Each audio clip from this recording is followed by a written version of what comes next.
Boa noite. Especialista orienta sobre a alimentação das crianças na pandemia. Se a gente não tiver grande variedade de alimentos que tenham um teor maior de açúcar, de gordura, de sal, né, e que estes estejam em livre acesso para a criança e para o adolescente, isso vai ficar muito mais fácil de a gente também organizar a rotina da maneira mais adequada, pensando numa alimentação saudável. Médico comenta a relação da diabetes com a Covid. Nem todo portador de diabetes está em risco maior de evolução desfavorável. E no segundo bloco vamos lembrar a participação do vereador Renato Tchecker na série O Novo Legislativo. Eu não vejo outra chance do Brasil se dar bem a não ser com o nosso presidente Bolsonaro, que eu tenho muito orgulho, né, de colocar uma máscara do nosso presidente. Coisas que os críticos do nosso presidente Bolsonaro não colocam máscara de outros que eles se alinham.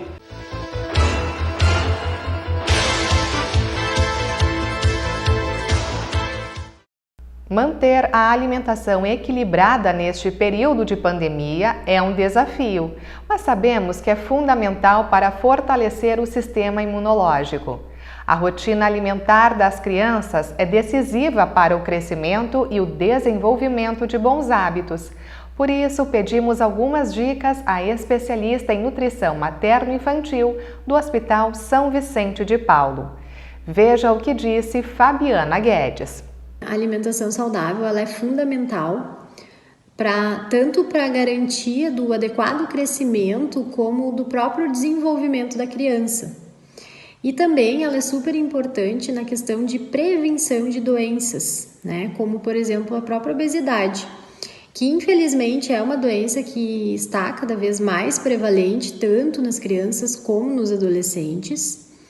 E a gente não pode esquecer também que o hábito alimentar, ele se forma na infância, né? Então, cabe a gente aí estimular uma alimentação saudável, com uma boa variedade de oferta em relação aos grupos alimentares, para que a criança tenha a oportunidade, né, de formar hábitos adequados e que, à medida que ela vai crescendo, ela mantenha esses hábitos tanto na infância como na adolescência e até mesmo na vida adulta. Em relação à organização, então, da alimentação das crianças na pandemia, eu diria que a dica principal é que a gente mantenha estabelecido os horários de refeição. Isso vai contribuir para que eles mantenham uma rotina alimentar e também para que a gente consiga ter um controle maior em relação ao tipo de alimento que vai ser oferecido e também a própria quantidade que eles vão acabar consumindo dos alimentos, né? Então é fundamental que a gente mantenha horários para cada refeição. Outra dica importante quanto à organização é a gente ter cuidado em relação aos alimentos que a gente vai ter em casa, né? Então, se a gente não tiver grande variedade de alimentos que tenham um teor maior de açúcar, de gordura, de sal, né, e que estes estejam em livre acesso para a criança e para o adolescente, isso vai ficar muito mais fácil de a gente também organizar a rotina da maneira mais adequada, pensando numa alimentação saudável. Em relação ao incentivo, então, em primeiro lugar, é importante a gente lembrar que o ambiente familiar ele vai servir de exemplo tanto para a criança como para o adolescente. E aí, obviamente, se a família já vier com bons hábitos alimentares, vai ser muito mais tranquilo de a gente manter uma alimentação adequada. E outro aspecto que é bem bacana a gente lembrar é de envolver as crianças e os adolescentes no próprio preparo de receitas ou nas atividades que envolvem alimentação, atividades do dia a dia mesmo, né? Tudo isso certamente vai contribuir para o estímulo de uma alimentação saudável e também para a construção aí de uma boa relação com a alimentação nessas fases. Quanto à qualidade dos alimentos, então, uma dica super simples para que a gente consiga avaliar melhor a qualidade dos alimentos industrializados é que a gente faça a leitura do rótulo, né? Atrás do produto sempre vem a informação nutricional com uma tabelinha e também a lista de ingredientes do produto, né? Então, o que acontece? O primeiro ingrediente que aparece nessa lista é o ingrediente que está em maior quantidade naquele produto. Então, se a gente observar, ao fazer a leitura do rótulo, que os alimentos mais prevalentes, ali, os primeiros que aparecem, são açúcar, gordura, sal, carboidratos mais refinados, a gente já consegue ter a percepção que esse é um alimento de baixo valor nutricional, né, e que não deveria fazer parte da rotina alimentar em si da criança ou do adolescente. A diabetes aparece como um dos fatores de risco mais importantes relacionados à evolução grave e à mortalidade pelo novo coronavírus. Porém, o endocrinologista Tiago Fritzi faz agora alguns esclarecimentos acerca da doença. Muito tem se ouvido falar do risco que os pacientes com diabetes têm de evoluírem mal caso contraiam o Covid-19. E isso surgiu a partir de várias informações que nós vínhamos conhecendo de que pacientes com diabetes precisavam internar mais, precisavam de mais necessidade de UTI e tinham maior risco de evoluir para óbito. Com o passar dos dados e da pandemia em si, a gente começou a entender melhor quem é esse paciente com diabetes que tem maior risco.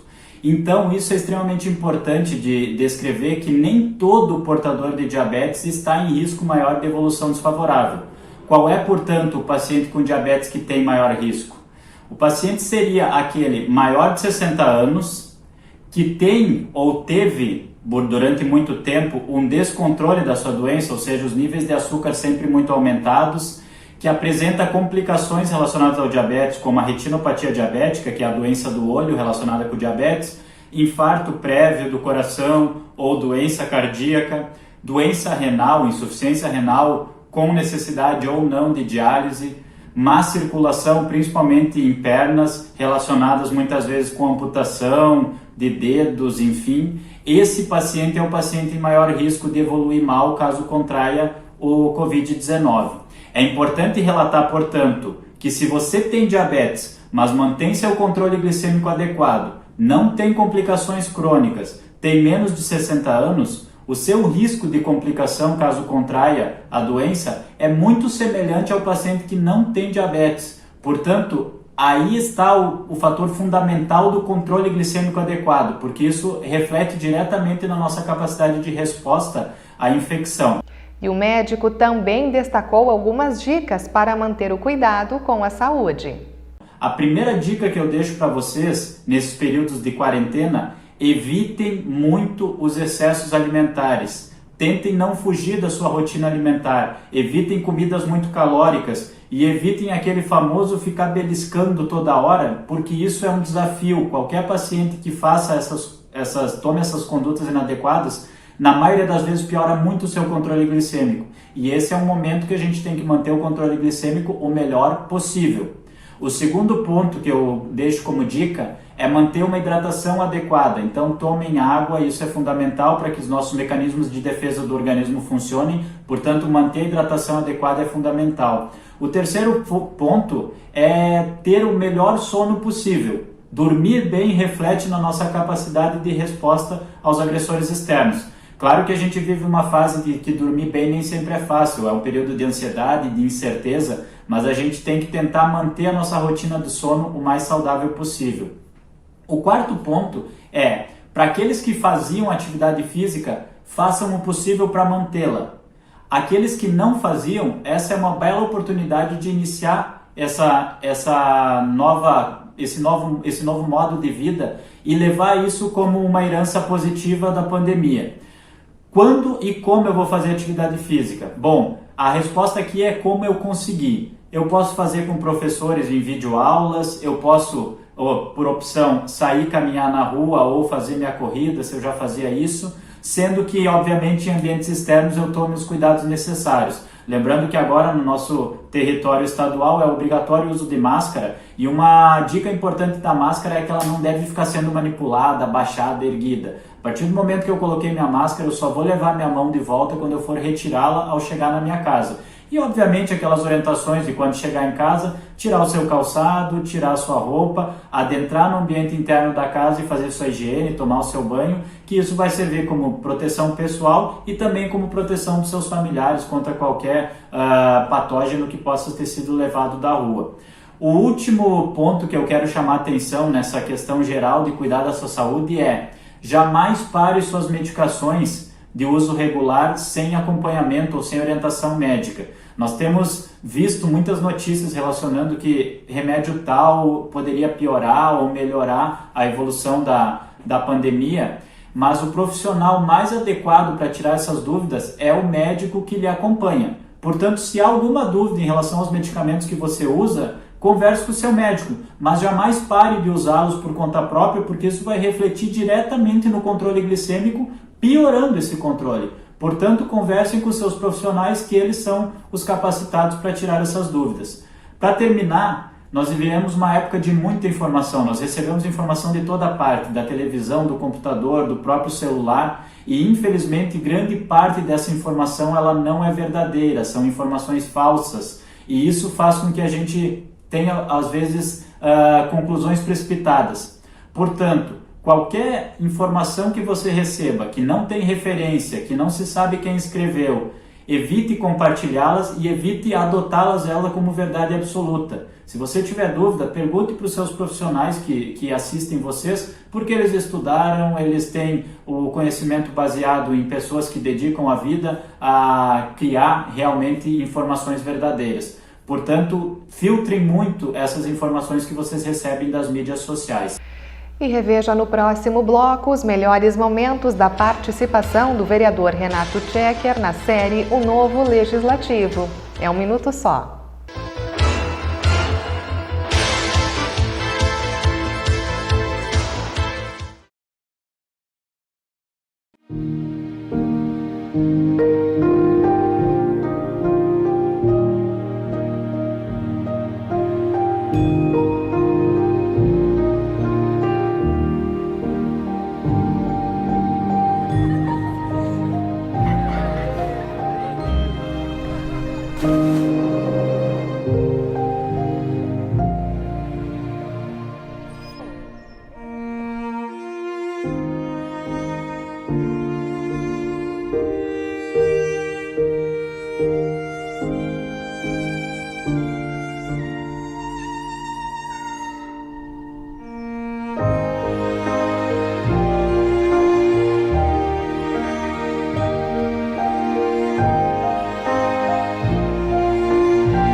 Estamos de volta com os melhores momentos da série O Novo Legislativo.